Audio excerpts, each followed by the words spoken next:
मालाएं? अंगूठी का रत्न।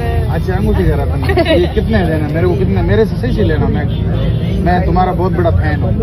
ठीक है, सही लोगी आपसे 1200। नहीं, ये सब बाबा लोग नया का भगत तो सही लगा लो। घर वालों से घर वाले रेट हैं। इसके लिए फोन लगा दे। ये सारी मालाएं आपकी है इधर रखिए जो? ये मोना की है। अच्छा, मोना की। अरे भाई इतना भी ना।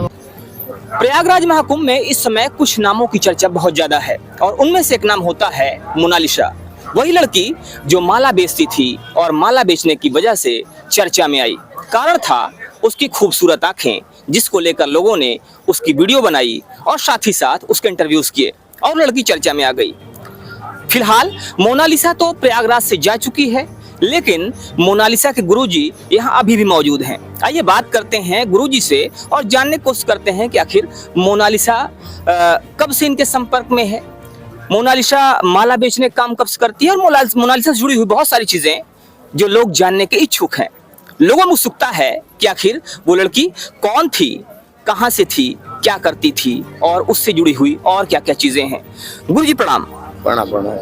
मेरा नाम दिगंबर लक्ष्मण गिरी है और जो अभी जो लड़की वायरल हुई थी वो हमारी शिष्या थी, उसका नाम मोनालिसा था। गुरुजी, मोनालिसा काफी ज्यादा वायरल हो चुकी है और आज भी लोग उसकी रील्स को शेयर कर रहे हैं, उसकी वीडियो शेयर कर रहे हैं और उसकी चर्चा काफी ज्यादा हो रही है। जैसा कि आप बता रहे हैं, मोनालिसा आपकी शिष्या थी, बताया जा रहा है, वो बता रही थी कि वो इंदौर की रहने वाली है। तो वो कैसे आपके संपर्क में आती है और आपकी शिष्या कैसे बनती है? वो जब हम नर्मदा परिक्रमा गए थे ना, तो महेश्वर में रहते हैं वो लोग। अच्छा। तो जब से हमारी जान पहचान हो गई थी। तो आपकी जान पहचान हो गई थी, तब से वो आपके संपर्क में है? छोटी थी। कब से जानते हैं गुरुजी? क्या उम्र रही होगी मोनालिसा की जब से आप उसको जानते हैं? जब तो उसके 8-9 साल होगी। अच्छा। तो गुरुजी 8-9 साल की उम्र से, मतलब जब मोनालिसा की उम्र महज 8-9 वर्ष थी, तब से गुरुजी उनको जानते हैं और गुरुजी उधर परिक्रमा करते थे और इसी तरह से वो संपर्क में आई। गुरुजी, अभी लड़की वो फेमस होती है अचानक, तो जब वो प्रयागराज आती है तो प्रयागराज में कैसे उससे आपका संपर्क होता है? क्या वो आपके आसपास ही कहीं रहती थी या आपसे मिलने आती थी? क्या चीजें, क्या वाकये थे वो? ना, उन्होंने जब, मैं तो पहचानता नहीं था, जब छोटी थी, जब यहाँ पे मेरे पास आई बैठने और मैंने उससे माला ही ली और माला लेने के बाद उसको बोला, मैं कहा बिटिया तू तो मेरे बचपन से तेरे को पहचानता हूँ। फिर वो पहचान गई, बोले हाँ बाबा जी मैं पहचानती हूँ आपको।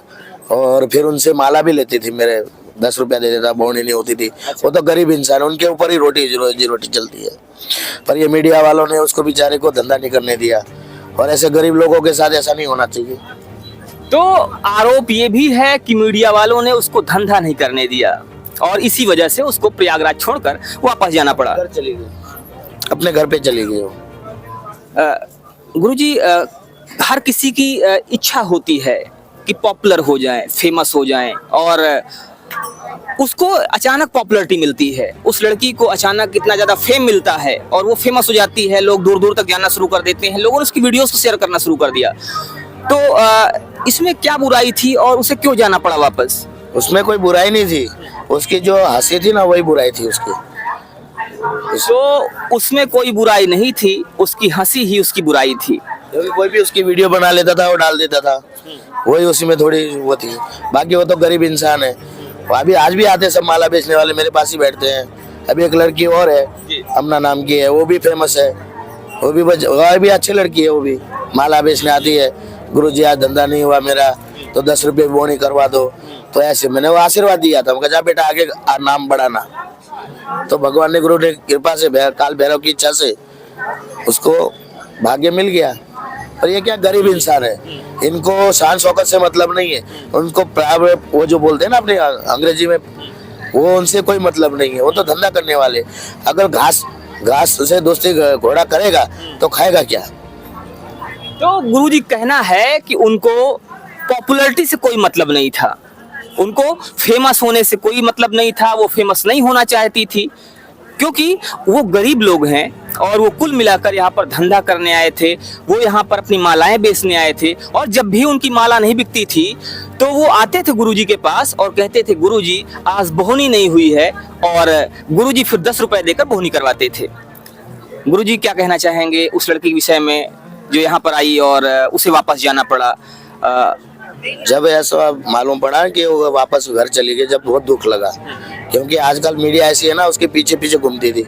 मेरे यहाँ भी आई थी मीडिया वाले, फिर मैंने उनको सबको भगाया और वो रोने लग गए, बोले बापू मैं तो, बोले मेरे ना धंधा करने देते हैं ना ये करने देते, सब पीछे पीछे पड़ते हैं। अच्छा गुरुजी, उसका जो परिवार था, बच्ची का परिवार भी आपसे संपर्क में होंगे, क्योंकि आप वहाँ पर काफी समय रहे हैं और आप चूंकि लड़की को भी पहचानते हैं, तो परिवार वाले भी आपकी जान पहचान में जानते हैं ना। उनके जो दूसरे थे ना, खट्टारिया खराटिया नाम के उनके जो काका जी हैं, वो हमारे पहले से संपर्क में थे। अच्छा। और मेरी जन्मभूमि वहीं की है। तो गुरुजी की जन्मभूमि वहीं पे है और बच्ची के जो परिवार वाले थे, यानी कि मोनालिसा के परिवार वाले जो लोग थे, वो भी गुरुजी के संपर्क में हैं। गुरुजी, जो परिवार, चूंकि वो पूरा परिवार खानदानी पेशा है उनका मालाएं बेचने का, और वो लड़की जा चुकी है, तो क्या परिवार अभी भी यहाँ पर मालाएं बेच रहा है? परिवार अभी भी है या परिवार भी चला गया? ये तो अभी पता नहीं मेरे को, क्योंकि अभी तक मैंने उनको उसमें से किसी को देखा नहीं है। तो वो लड़की मोनालिसा जिसकी चर्चाएं इस समय बहुत ज्यादा हैं, जो इस समय सोशल मीडिया पर ट्रेंड कर रही है, वो लड़की गुरुजी की शिष्या थी। और चूंकि इतना ज्यादा मीडिया वालों ने उसका पीछा किया, ये कहा जाए कि कुछ लोगों ने उसकी वीडियोस बनाने के चक्कर में इतना ज्यादा उसको परेशान कर दिया कि परिवार वाले डर गए और परिवार वालों ने उस बच्ची को वापस अपने गांव भेज दिया। तो गुरुजी की जो ये जानकारी है आपको कैसी लगी जरूर बताइएगा। मिलते हैं फिर से, तब तक के लिए जय हिंद।